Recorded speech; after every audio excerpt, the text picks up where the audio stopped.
Hey guys, so it's January 5th, 2011 at 1:15 in the morning. Am it's Andrew from Hidden Rainbow.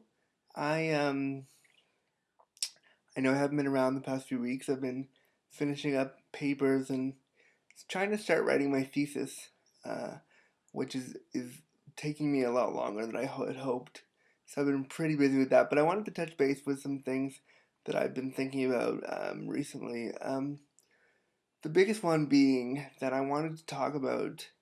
I went out to the gay bar for the first time in maybe 2 years on Friday. It was New Year's, and I had nowhere to go, so I decided that I wasn't going to stay home and mope because that's depressing. So I went to the gay bar.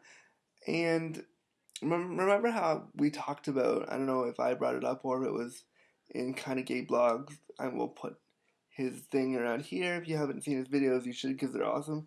I don't know if he had mentioned it, but the gay stereotype, there's either super masculine or super feminine, and a lot of people aren't attracted to the super feminine type of gay guy, and often will shun them out because they don't fit the mold of what a gay masculine man should be.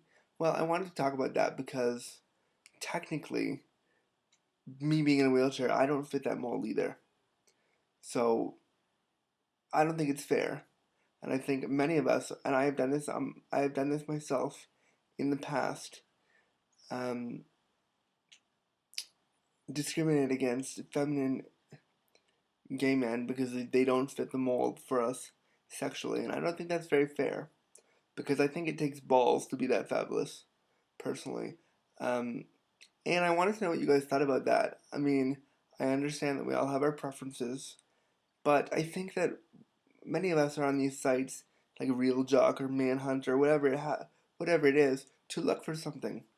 I mean, we may think that it's just for sex or whatever it is, but truly, honestly, I believe that it's due to a desire for some kind of connection with somebody.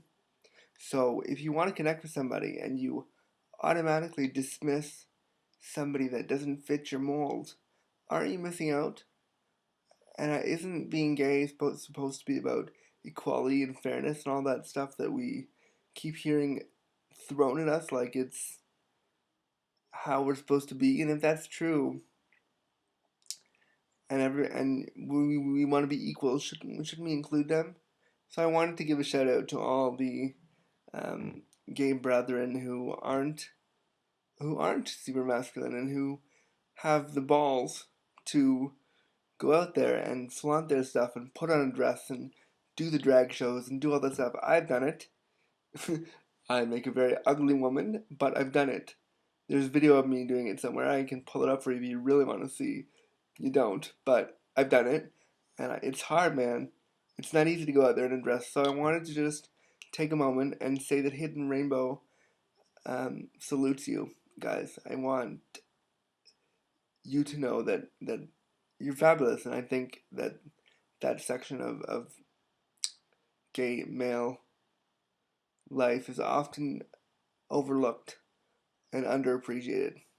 So, and what I saw, why I brought it up was because what I saw at the gay bar was just guys who had no problem with themselves. They weren't internally homophobic. They didn't care, and that was refreshing.